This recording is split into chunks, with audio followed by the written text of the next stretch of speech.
500, 1000 రూపాయల నోట్ల రద్దుతో ప్రధాని మోడీకి ఆదరణ పెరిగిందని ఒక సర్వేలో వెల్లడైంది. ఇప్పటికిప్పుడు లోక్సభకు ఎన్నికలు జరిగితే మోడీ ప్రభంజనం సృష్టిస్తారని తేలింది. ఇక త్వరలో జరగనున్న 5 రాష్ట్రాల ఎన్నికల్లో బలాలు తారుమారయ్యే అవకాశాలున్నాయని మరో సర్వే తెలిపింది. ప్రధాని మోడీ తీసుకున్న పెద్ద నోట్ల రద్దు నిర్ణయం దేశవ్యాప్తంగా ఆయన ప్రతిష్టను మరింత పెంచిందని ఇండియా టుడే కార్వీ సర్వేలో వెల్లడైంది. డిసెంబర్ 30 నుంచి ఈ నెల 9 వరకు దేశవ్యాప్తంగా 19 రాష్ట్రాల్లో మూడ్ ఆఫ్ ది నేషన్ పేరుతో ఇండియా టుడే కార్వీ సర్వే చేసింది. ఇప్పటికిప్పుడు లోక్సభ ఎన్నికలు పెడితే మోడీ నేతృత్వంలోని ఎన్డీఏ కూటమి 360 స్థానాలు గెలుస్తుందని సర్వే రిపోర్ట్. కాంగ్రెస్ నేతృత్వంలోని యూపీఏ 60 స్థానాలకే పరిమితమవుతుందని తేలింది.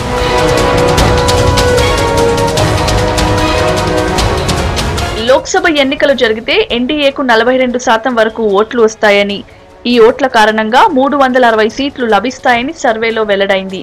యూపీఏకు 25%, ఇతరులకు 33% ఓట్లు వస్తాయని సర్వే చెబుతోంది. ప్రధానమంత్రి పదవికి ఉత్తమ అభ్యర్థిగా మోడీ అందరికన్నా ముందున్నారు. సర్వేలో ఆయనకు 65% ఓట్లు వచ్చాయి.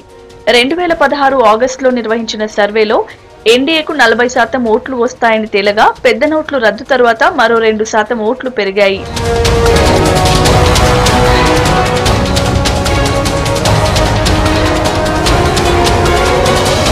ఇక ఫిబ్రవరిలో జరగనున్న 5 రాష్ట్రాల ఎన్నికల్లో మూడింట సంకీర్ణ ప్రభుత్వాలు ఏర్పడేందుకు ఎక్కువ అవకాశాలున్నాయన్నది ది వీక్ హంట్ సర్వేలో తేలింది.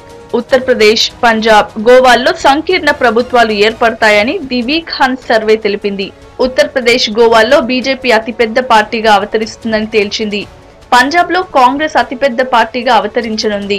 ఉత్తరాఖండ్ లో మాత్రం బీజేపీనే స్పష్టమైన విజయం సాధిస్తుందని సర్వే స్పష్టం చేసింది. ది వీక్ హంట్ సర్వే ప్రకారం ఉత్తరప్రదేశ్ లో బీజేపీకి 192 నుంచి 196 వరకు సీట్లు వస్తాయని, సమాజ్వాదీ కాంగ్రెస్ కూటమికి 178 నుంచి 182 వరకు సీట్లు వస్తాయని తేలింది. బీఎస్పీకి మాత్రం 20 నుంచి 24 మాత్రమే సీట్లు వస్తాయని సర్వేలో వెల్లడైంది.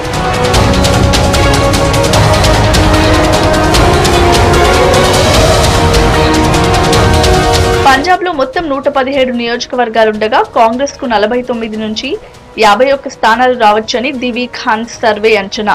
33 నుంచి 35 సీట్లతో ఆమ్ ఆద్మీ పార్టీ రెండో స్థానంలో నిలుస్తుందని సర్వే రిపోర్ట్ లో తేలింది. ప్రస్తుతం అధికారంలో ఉన్న అకాలీదళ్ బీజేపీ కూటమికి 28 నుంచి 39 సీట్లు మాత్రమే వస్తాయని అంచనా వేసింది.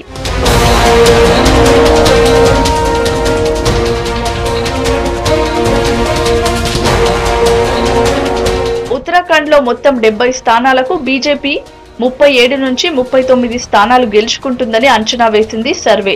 కాంగ్రెస్ 27 నుంచి 29 స్థానాలకే పరిమితం కావచ్చని తేల్చింది.